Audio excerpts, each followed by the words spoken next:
Es war fast Ladenschluss bei Benton Auto & Tire und die meisten Jungs hatten bereits ausgestempelt. Die Leuchtstoffröhren summten über ihnen und die Luft roch nach Motoröl und abgenutztem Leder.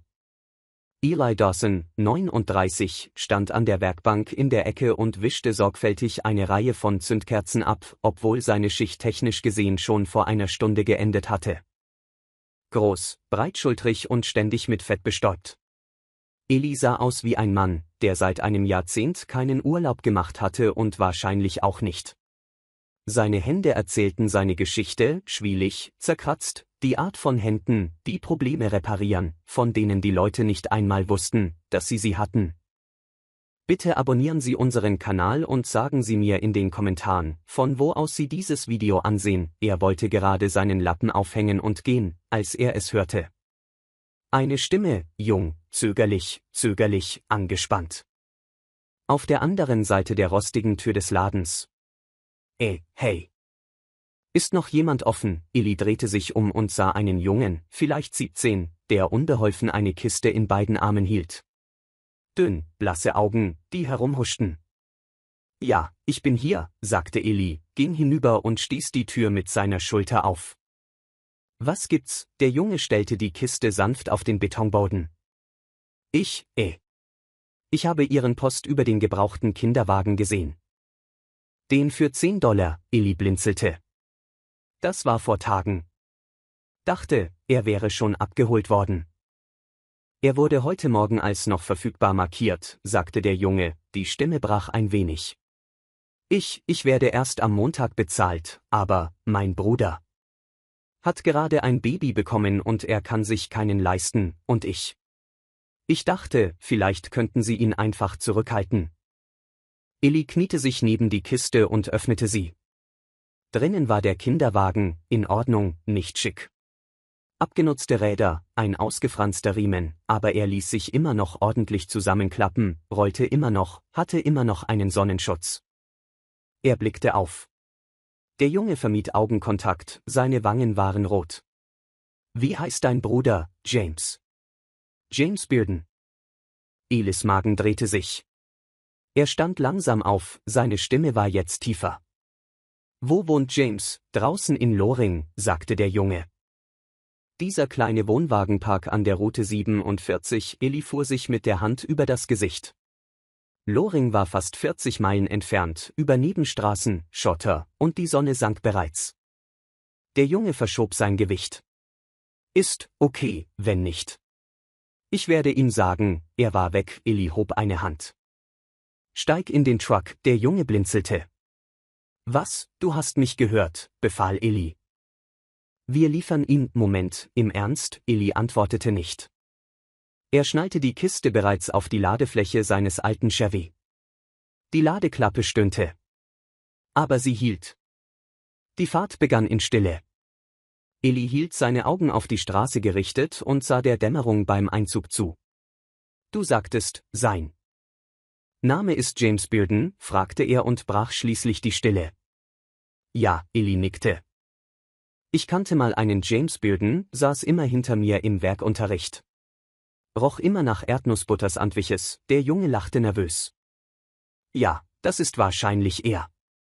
Ist die immer noch jeden Tag, Elis Griff am Lenkrad verstärkte sich. Er sagte es nicht laut, aber er hatte James gekannt. Gut. Sie hatten zusammen Football gespielt, den Abschlussball geschwänzt, sich unter denselben Sternen betrunken. Dann war James nach der Highschool verschwunden, kein Telefon, kein Facebook. Eli dachte immer, er sei in den Westen gezogen, hätte etwas aus sich gemacht. Jetzt, ein Wohnwagen in Loring. Als sie auf den Dreckplatz fuhren, war das letzte Tageslicht bereits verschwunden. Der Wohnwagen sah müde aus, die Verkleidung war verzogen, eine Verandalampe flackerte. Der Junge sprang heraus, eilte zur Tür, um zu klopfen. Sie öffnete sich. Eli blieb zurück. But when the man stepped into the frame, backlit by soft yellow light, Eli's breath caught. It was James. Older, thinner, swan's thick brown hair now cropped short and patchy. But the eyes were the same. Wild, Kind, Unschure, he cradled a newborn in one arm, wrapped in a faded green blanket. Liam, what are you doing? James looked up, spotted Eli by the truck. His voice cracked. "No way, Eli." Eli stepped forward, slower now, as if afraid. The years would break the moment. "Hey, James." James blinked fast, then looked at the stroller Liam was now pulling out of the truck. "Bet. You brought that." "Didn't figure you'd have time to come get it," Eli said, his voice calm but low. James let out a shaky laugh. "Man, I can't believe it's you." The baby stirred in his arms. He gently rocked it. Eli's gaze lingered on the baby, then drifted to the broken porch steps, the half-lit trailer, the patches in the roof. He remembered James in high school. Loud, fearless. Not this. Quiet man, worn thin by something bigger than time. They stood in silence, the wind rustling through the trees.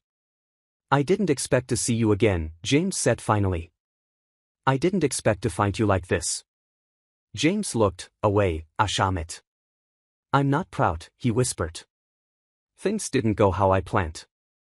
Alice, my wife, she passed 6 weeks ago. Complications. We didn't have enough for the ambulance, let alone the hospital. Now, it's just me and her." He looked down at the baby girl. Eli swallowed hard. He didn't know what to say. But he didn't look away either. "You're not alone," Eli said quietly. "Not anymore." James nodded, tears glinting in the porch light, not falling just there. And for the first time since high school, Eli reached out, not with words, but with something firmer. He clapped a hand to James' shoulder and gripped it tight. Some friendships don't die. They just get quiet. Until they're needed again, ChatGPT said. Fate in the next morning. Eli stood outside Benton Auto and Tire, still wearing yesterday's boots. Grease on his shirt, circles under his eyes. He hadn't slept, not really, too many memories had come back in flashes during the drive home. He kept seeing James holding that baby girl, looking like a man fighting the world with one hand tight, around noon. While changing out a radiator, Eli made a decision. He dug through the shop's back closet, past the old tires and forgotten parts, and pulled out a dusty toolbox labeled loaner supplies. He grabbed what he needed, made a few calls, and by sunset, his truck bed was packed with more than just tools. There was a portable crib, a bag of diapers donated by a customer, a used baby monitor one of the guys found in his attic, formula, blankets, a small teddy bear with a crooked smile. He drove the 40 miles again without telling James when he pulled up. James was outside fixing the porch step with a screwdriver. That looked too small for the job. The baby slept in a carrier next to him. James looked up, squinting. "Eli, again." Eli just shrugged. "Your screwdriver's a joke." James laughed, wiping sweat off his brow. "I didn't ask for all this," he said as Eli unloaded the items. "I know." James stared at the stack of supplies, his mouth twitching like he wanted to cry but wouldn't. "She's going to have everything her mom would have wanted," Eli said quietly. "And everything you can't carry alone." James looked at his daughter, then at Eli. "Why are you doing all this?" Eli hesitated, then finally answered, "Because I remember the way you looked out for me when I was drowning in that mess with my old man. You were the only one who didn't run." Pause. James's voice cracked. "You remembered that?" Eli looked at him hard. Every day, they didn't hug, they didn't cry. They just stood there, two men bound by a past neither had talked about in decades. And a baby girl asleep in the middle of something quietly sacred. Spring arrived. Like a slow breath over luring warm winds, softer skies, trees waking up after a long winter. Eli had kept coming back every Sunday, no matter how late his shifts ran or how sore his knees felt. Sometimes he brought groceries, sometimes tools, sometimes nothing at all but time. Little by little, James's place changed. The porch got new steps. The leaky roof stopped leaking. The baby, Olivia, started sitting up on her own, smiling like she knew something the world had forgotten. Eli had grown used to the rhythm. James would make terrible instant coffee they'd sit on, overturned milk crates in the dirt yard, and talk about everything but what mattered. That was their unspoken agreement. But one Sunday, James broke it. He set down Olivia's bottle and said, "I applied for work at the lumber yard." Eli raised an eyebrow. "That dump's still hiring." "Pace minimum," James said, rubbing the back of his neck. "But it's something." Eli nodded. "You sure you're ready?" "No," James admitted. "But I want her to grow up knowing her dad didn't just sit in the dark, waiting to be saved." Eli looked at him long and hard, then smiled. That week, he called in a favor with an old friend at a welding supply company 2 towns over.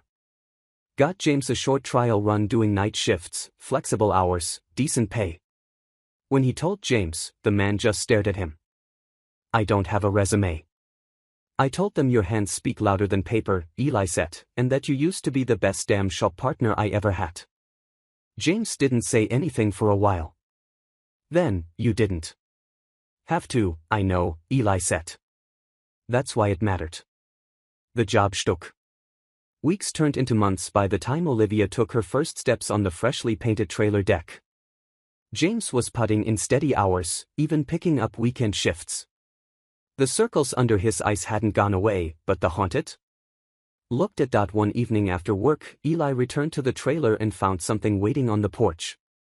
A box, wrapped in brown paper, tied with string inside, a photo of the two of them from high school, arms slung around each other, laughing in front of an old beat-up fort. Next to it, a note. "You showed up when I had nothing to offer, but won't forget that, ever." Underneath was a small metal plate, custom engraved. It read, "Olivia's first stroller, delivered by a real friend." Eli sat down on the porch, ran his thumb over the engraving, and stared out at the yard where Olivia now toddled in the grass, chasing dandelions. No crowd, no cameras. No thanks needed, just a tired mechanic. A father trying again, and a baby girl. Growing up in a world that had tried to take everything, but didn't win.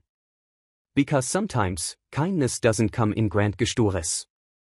Sometimes, it's a rusted pickup, a box of diapers, and a 40-mile drive that rewrites a life.